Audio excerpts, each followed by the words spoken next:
That's pop sensation Grace VanderWaal, who became an instant star at 12 years old. She won a season of America's Got Talent in 2016 by showcasing her original songs and raw singing ability. Music mogul Simon Cowell called her the next Taylor Swift, and Rolling Stone says she's a pop prodigy. Vladimir Duthiers of our streaming network CBS met the now 14-year-old musician who's just trying to be true to herself. Vlad, good morning. She is indeed. Good morning. She may be young, but when you listen to Grace VanderWaal, you can hear a bit of an old soul in her music. We met the singer-songwriter at her home outside New York City. She's got one foot in middle school and the other on center stage.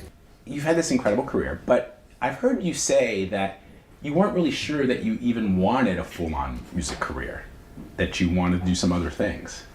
Well, I'm still like really young, like extremely young, so you know, you never know.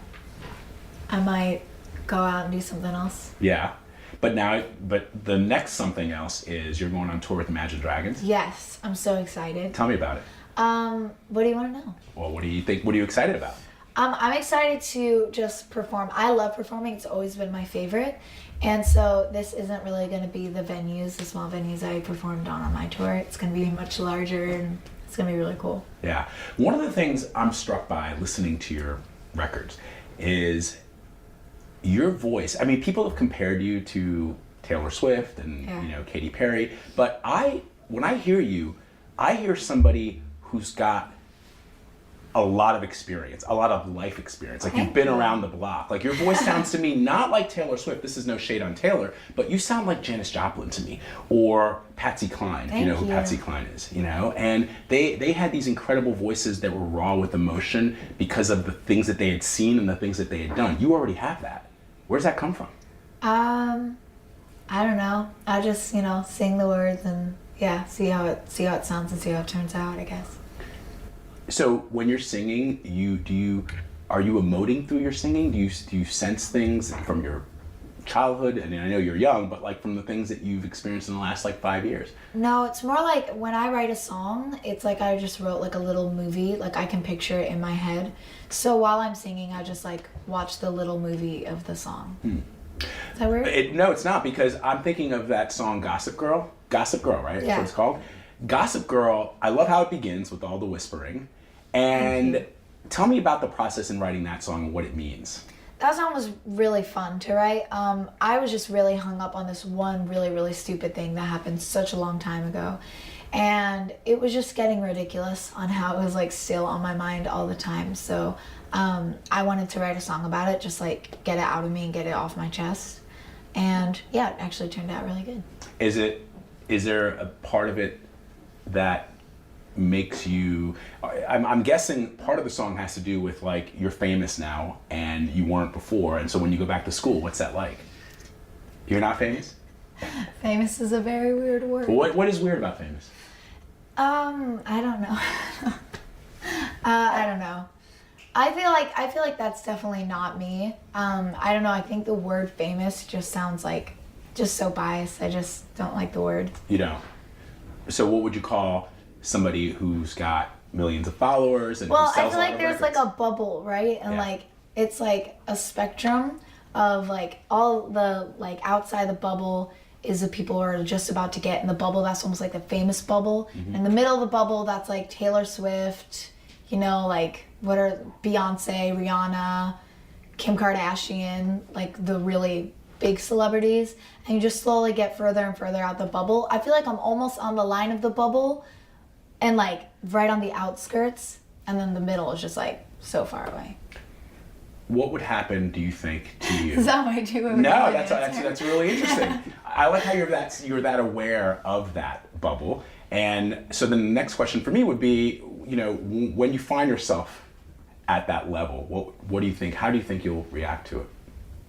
How do you prepare for that? How do you prepare for being? I don't think there's any preparation. I actually think that's why America's Got Talent is so hard for people and hard on people, is because when you're working to be in the bubble and you're working so hard and doing everything you can, it's a slow process, and it's slowly happening, and it's less overwhelming. But with shows like that, it just hands it over to you, and it's really overwhelming because you never took those steps or that slow process to try and get on like the outskirts of the bubble. Mm-hmm. Yeah, it makes sense. Let's talk about America's Got Talent. Your mom entered you, and unbeknownst to you, you didn't know that you were entered. Well, she didn't like enter me into the show. Like when you sign up, you just sign up to be on the open call audition. So we just thought it'd be like a fun, like bonding thing to do and like wait outside the line, and you know, we just thought it would be a fun experience. We would never, in a million years, like sign up to be on the show. But you signed up for the audition.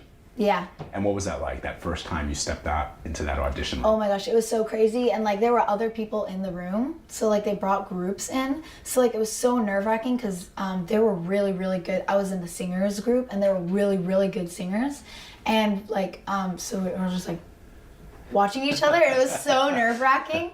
I don't know what would be more nerve-wracking, to be going there alone or to be in the group. But I kind of feel like the group was more nerve-wracking. And then you like killed it.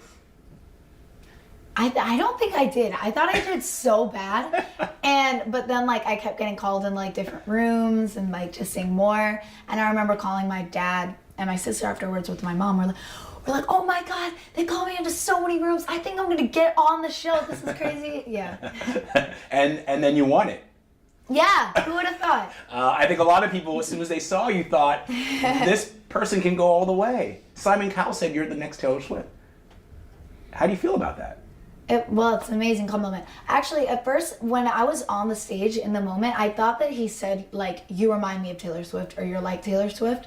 And we told, like, my dad that when we went backstage, like, oh, he said I'm like Taylor Swift. And then we rewatched it. And then it sounded completely different than what he said on the TV. It was crazy. So, it's interesting that people have compared you, even I did, I compared you to Janis Joplin. But how would you describe your music and your sound? That's a good question. I don't really get asked that question. I don't know. I feel like each song is like really, really different than the other. Because I don't think I really know my exact style yet or my sound yet. So that's actually what I'm hoping for like this next album, is to have more of a rounded sound and like a known sound. You know what I mean? Like sound like I know what I want my style to be.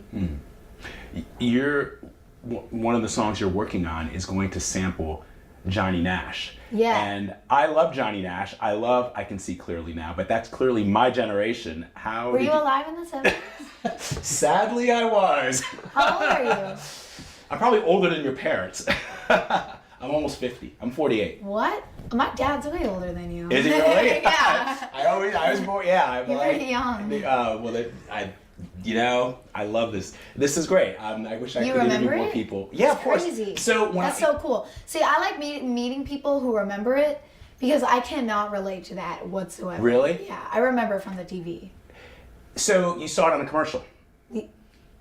Yes. Yeah. And so it's just, to me, that song is great because there's a whole bunch of reasons why I think that song is so cool. And I also remember it as a child. The song, Johnny Nash, that song probably came out in 1969. I was born in 69, so I would have heard it when I was maybe 5 or 6. But I remember at that age thinking, this song's awesome. And I've loved it ever since. Also, things like last longer from when they're released. Right, but I just remember the music being really great. And even I was a child. So I'm guessing that it was probably much the same for you. You heard it and you thought, this is really cool, this song. Yeah, it was so cool. And especially with the new words, like I related to it a lot. And I thought it was beautiful words, especially Johnny Nash's words. And so now it's going to be you're incorporating it into your music. Yes. What's that song about? The song or Johnny Nash's song? Well, no, not Johnny's song, but the one that you're going to sing. I think the song is a what would I say? I don't know, what's a word for like realization? A realization. No, but I don't want to use the word epiphany. All right, whatever. It's like a realization song, almost of like all of the unneeded things in life, and at least that's how I relate to it. I feel like it's such a open song where like really a lot of people could relate to it in different ways, because the way I relate to it is going to be completely different to the way you relate to it, which is another reason why I really, really like it. Yeah. And you've sung Billie Holiday's Stormy Weather. Now that's really before my time. So, but Billie Holiday's before almost all our times, right. Probably. But Billie Holiday's music has stood the test of time because when people listen to her voice and her lyrics, they can hear the pain and suffering that she's gone through in her life, and it fuses her music. You have a lot of those similar qualities in your voice, but you haven't lived a life like Billie Holiday's. Thank you. No. I've been so blessed through my life, and I've lived a great life, and I definitely have not seen probably anything even near what she has in her lifetime. And I think that it was beautiful how she pulled that into her music, and it means a lot to me. Yeah. Can you say that? What drew you to her? I don't know. I think that, you hear her everywhere. You hear her in like restaurants and diners and stuff like that. And so I think that, we all know who she is, and I think it's just because she's always around. She's always been around, and she's always going to be around in the future as well, hopefully. Yeah. Maybe like you. Maybe. Yeah. Let's talk ukulele. I just came back from Hawaii. I just landed from Hawaii yesterday. You did? So, yeah, I was in Hawaii. That's so and cool. and so There's ukuleles everywhere. Everywhere, right? Yeah. everywhere. And I actually took, when I was there in December on vacation, I took a little ukulele class. Yeah? And That's so so it's a cool. pretty cool instrument. And I played the guitar for years, and this was kind of a new thing for me. What drew you to the ukulele?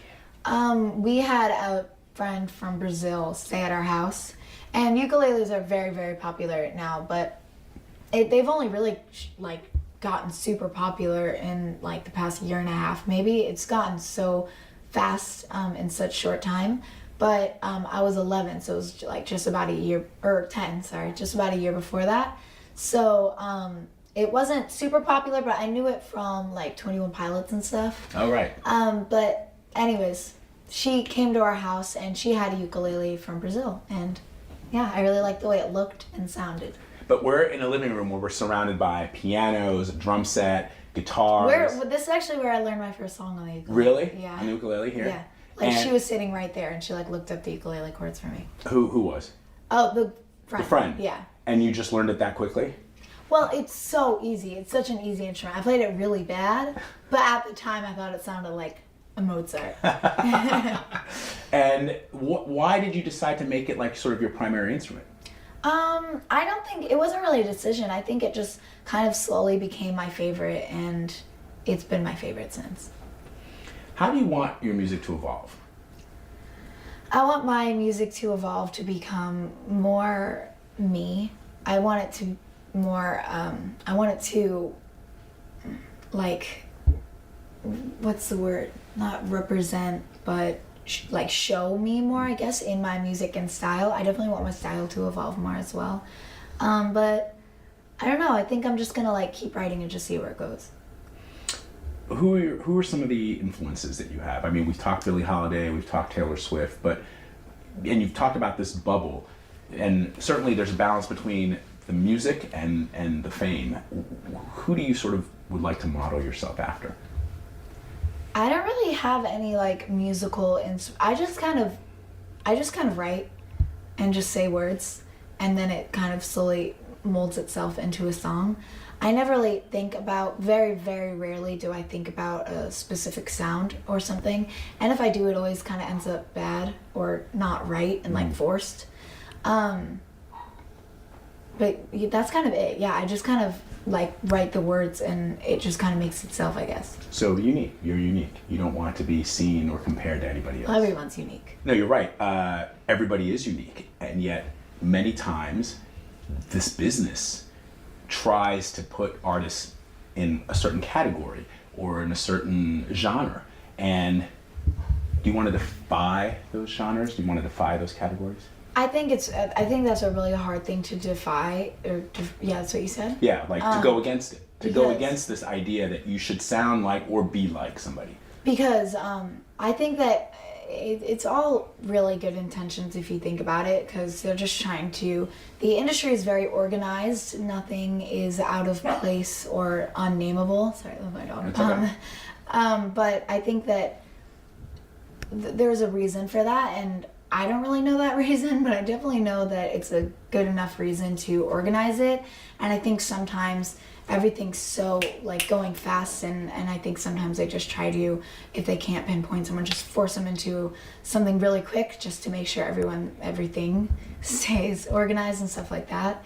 And I don't know, I think I've experienced this, but definitely not as much as other artists.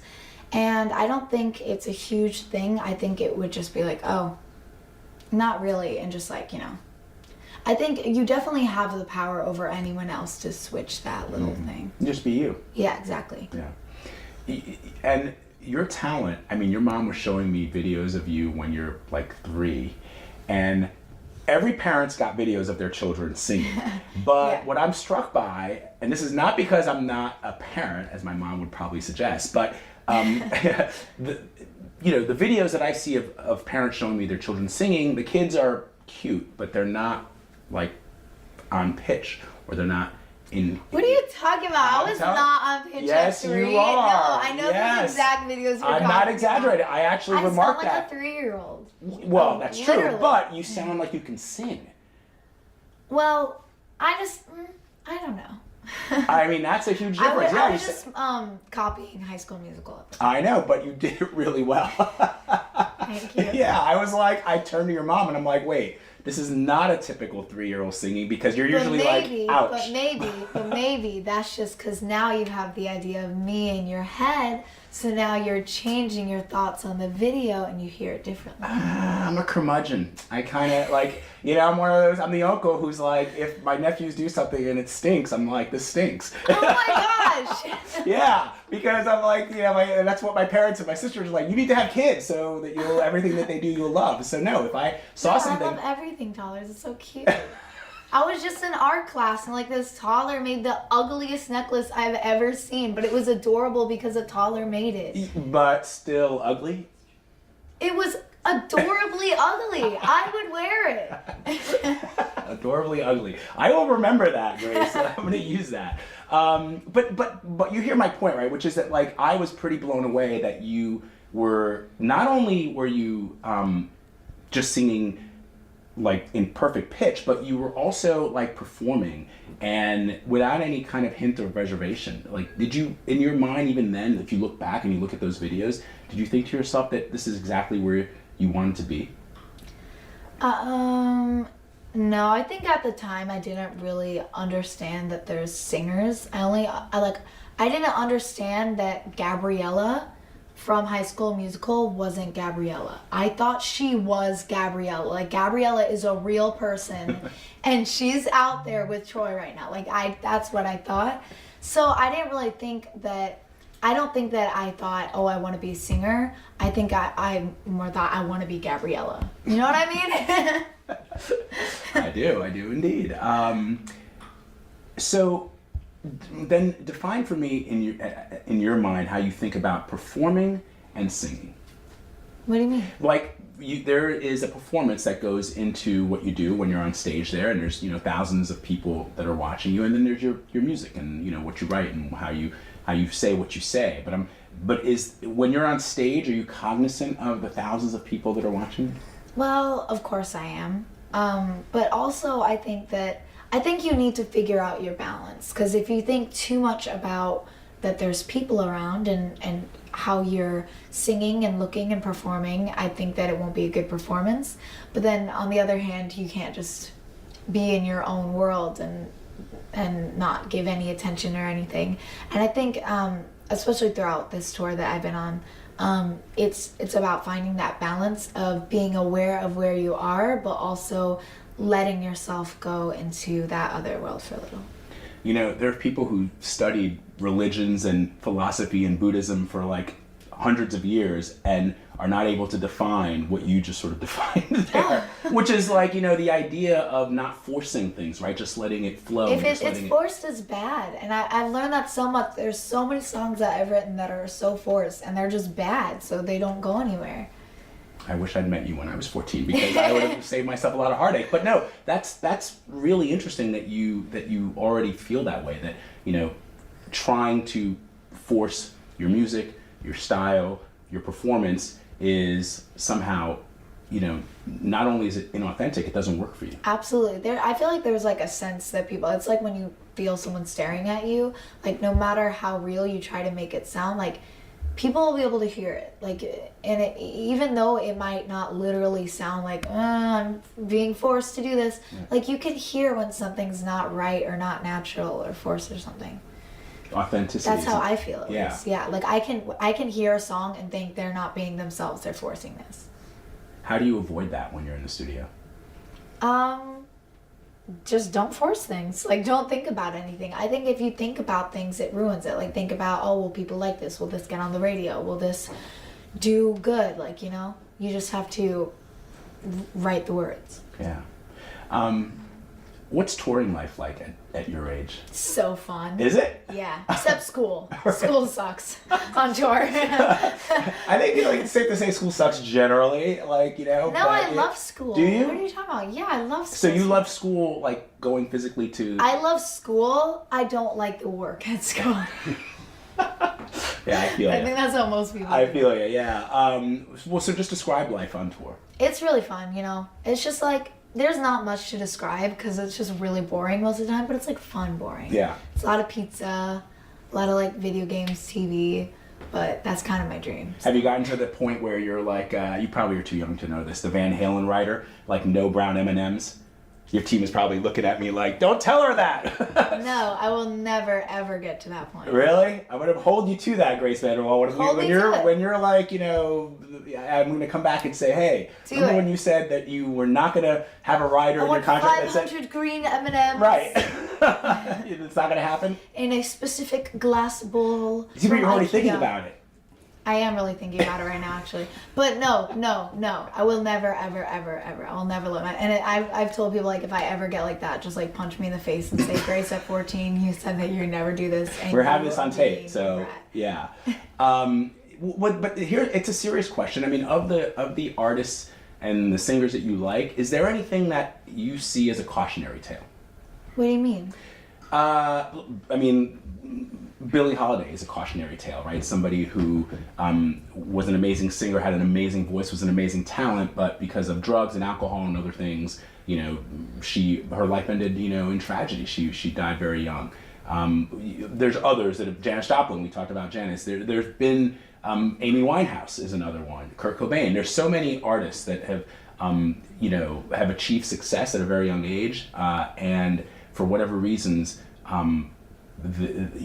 things happen and they're not able to fulfill their potential. What do you see as a pitfall? I think that it's just about surrounding yourself with the right people. It's not really about, I think, because they're not thinking, those people aren't thinking, I'm gonna do drugs and ruin my career. Like that's very frank, but it's true. Mm-hmm. And you're not thinking that way. And I think it's less about the way you're thinking about yourself and more about the people surrounding you who can step up and say those kinds of things. And I think that it's like the classic, the like child star syndrome, you might say, of like, getting famous and then going crazy and stuff. Like it's the classic thing, like everyone knows about it. And I just think it's about good family, surrounding yourself, because when you look at those people and you look further into their life, it wasn't let's just go on stage and sing. Like most of those people had family issues, home issues. They weren't with the right people, they weren't with the right label, they weren't working with the right people who were pushing them to do certain things they didn't want to do. And that forces someone to want to cope. And if you don't, and then it's just one thing after another, because then if you don't have good people around you, you want to cope. If you don't have good family around you, you don't know how to cope. And then some random person might tell you, I know how to help you, and then all of a sudden you're spiraling out of control. People have called you an old soul, and man, they're right.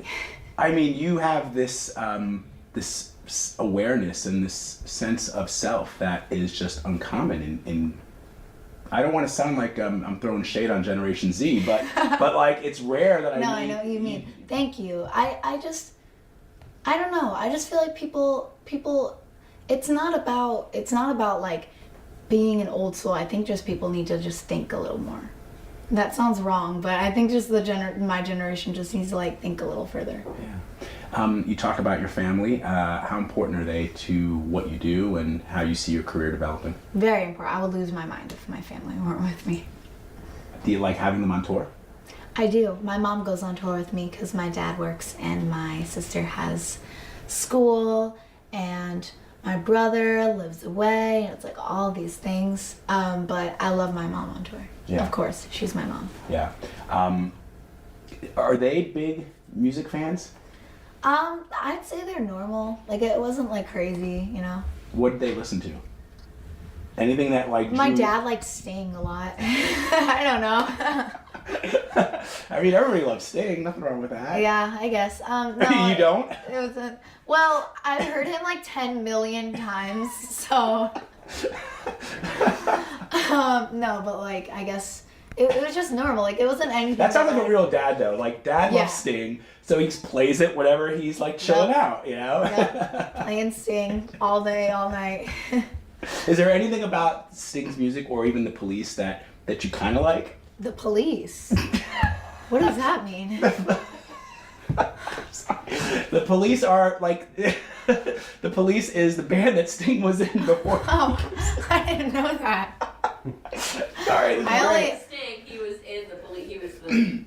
He was the That's lead a singer. weird band name. Love it.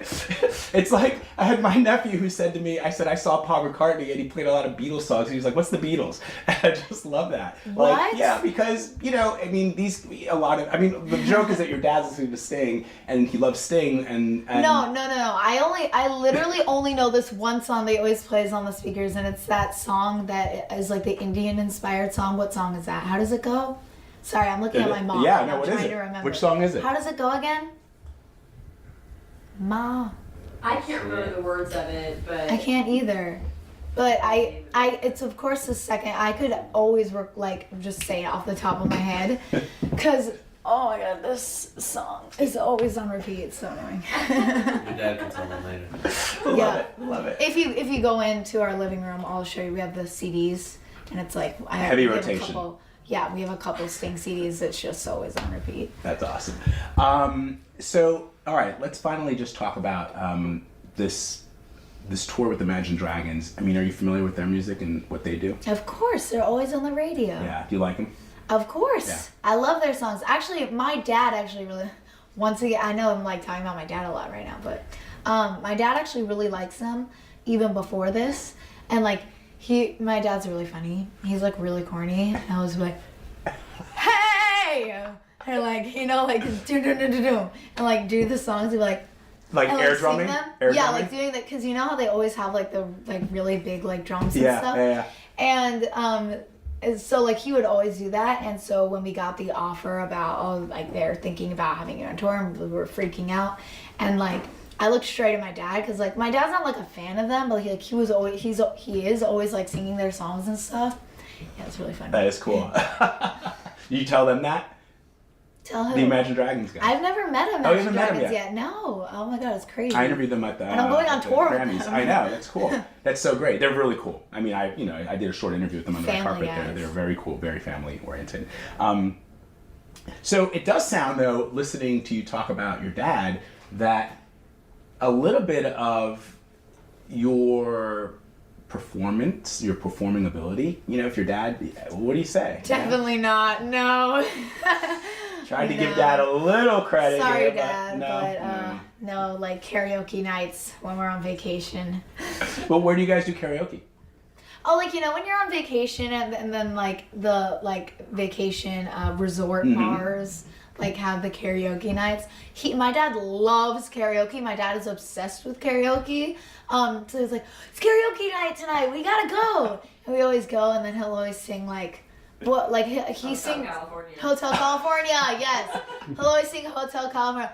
Welcome to the Hotel California. There. Yeah, and then like when the then when the guitar solo comes up, and like. I mean, Grace, anybody who's listening to Hotel California has to air guitar that solo. Yes. You have But to too. no one does it like my dad. Hopefully. I think we need to see a performance. When Dad comes in here, we're going to ask for that. That's great. And so, what do you sing when you do karaoke?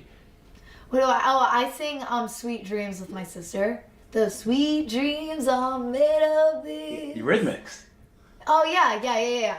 I only know that one song. That's why I had no idea what you're talking about. Yeah, me and my sister like singing together. You're making me feel, on one hand, you're making me feel really young because I feel like we like some of the same things, and on the other hand, you make me feel really old because you're like the police. Well, I'm 14. You're an adult. Hear that, Mom? I'm an adult. So, all right. So I just want to set the vibe for karaoke. You do Sweet Dreams with your sister, the Eurythmics. Yeah. How did you where'd you learn that song? Oh, my mom loves it. Aha. Yeah, my mom loves that. See, that's what I'm trying. That's where I'm driving at. There like, you go. Yeah. You're getting the answers out of me. You're getting the answers, like the Eurythmics. Your mom and now you like that song too. I don't listen to that song. It's just a great karaoke song. Sorry if that made people. All right. You're very supportive of the arts in school, especially as it relates to young children, elementary school children. Why?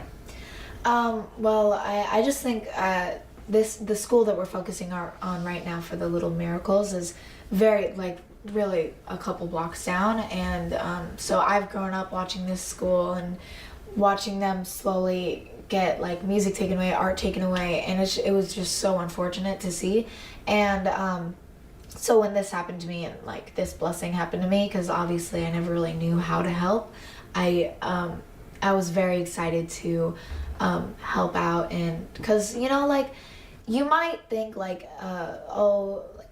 music never really impacted me from my elementary school years, but I feel like it subconsciously does. And you go home and play the recorder. I played the recorder in 4th grade, and I really liked it, even though I sounded horrible. And it's just also just memories. We all have memories of those embarrassing choir concerts and stuff like that. And every kid should have that, and it's not fair if they don't.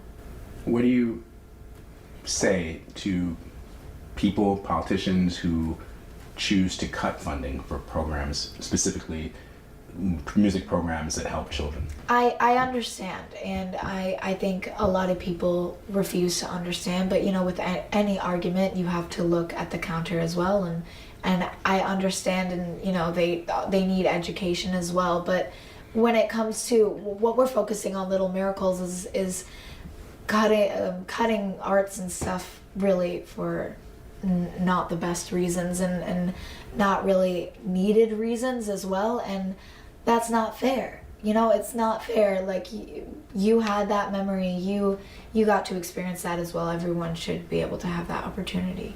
So talk to me a little bit about what you're doing for the Little Miracles program. So what we're doing, it's actually Little Miracles is a choir, a show choir, and they just had their first show. They're really, really great. So basically what we're doing is we're working to get music back in, and we got the show choir, and they're so cute, they're so good, and they did the dancing, and the dancing's really good, and they just seem like they're having fun, and that's the main thing, and making friends and bonding. People bond, I feel the most with music and dancing and such. Do you think that music is a bridge for people like you and I? We're bonding over Absolutely. It's the universal language. You look anywhere in the world and they always have some sort of music, and it's because no matter who you are or where you are, what language you speak, whatever, it touches you, and music, it touches you somewhere in your heart, and everyone in the world, you can see that. You're also going to Africa? Did I hear that? Yeah, tomorrow. Tomorrow? I'm leaving tomorrow. So where in Africa are you going? Kenya. Okay. And what are you doing there? Because I was based in Africa for a number of years. Really? Yeah. That's really cool. I'm so excited. With Starkey is a foundation that gives out hearing aids, and it was a crazy story on how I even got here. To go to Africa, but it's the longest story ever. But yeah, it was just a crazy coincidence. I don't even know how it happened. All of a sudden, by the end of the night, they're like, you're going to Africa. So I'm so excited, and basically we're going to go there and for deaf people and children and give them hearing aids, and it's going to be really beautiful. How long are you going to be there? About a week and a half, I think. Ken, you've never been, obviously. No. Yeah, it's going to be great. I'm so excited. How exciting is that to be, I mean, you've got so much happening in your life, but yet you're 14 and you still have school, you still have homework, but you're going to Africa, you're going on tour with Imagine Dragons. How do you sort of stay on top of it all? I don't. I'm always falling behind and doing whatever, and then also just to keep my sanity, I just don't think about that stuff. Like, don't think I'm going on tour with Imagine Dragons and going to school and singing and writing, and like, if you think that stuff, then then you've set that expectation that it's too much in your like brain. Like, you've made yourself think that, you know? Yeah, I do. I really do. This has been so much fun. Thank you so much. I mean, we have some more stuff to do, but I want to play the guitar with you. You can show me. I'll play 2 or 3 chords, and you play a little ukulele, and we'll try to make some music. Can I? Of course. I probably don't give me any complicated chords. There are no complicated chords on the ukulele. Well, I'll accompany you on the guitar, and then you play the ukulele. And then, Okay. Can we try? Yeah. All right. Right now? Yeah. Oh, okay. So this is you've got a Fender ukulele here, and they're coming out with the signature model for you. Yes. That's so crazy. It's so cool. That's so cool. Are you excited? I'm very excited. Have you spoken to them about the things? Generally, I think what they do is they talk to the artist and they say, "What do you like? What kind of woods do you like?" So what'd you tell them? Well, I don't really know anything about wood or anything, so I was just like, oh, they're pretty when they're shiny and like stuff like that. No, but I just got the sample and it looks really beautiful. Is that it? This is not the sample. Okay, well, that's pretty. Congratulations. I mean, It is this. Oh, there you go. We do it. And she's the youngest to have this. I was gonna say, right? Like, Oh, Jesus. well, I can already just see from here. It's sort of a beautiful.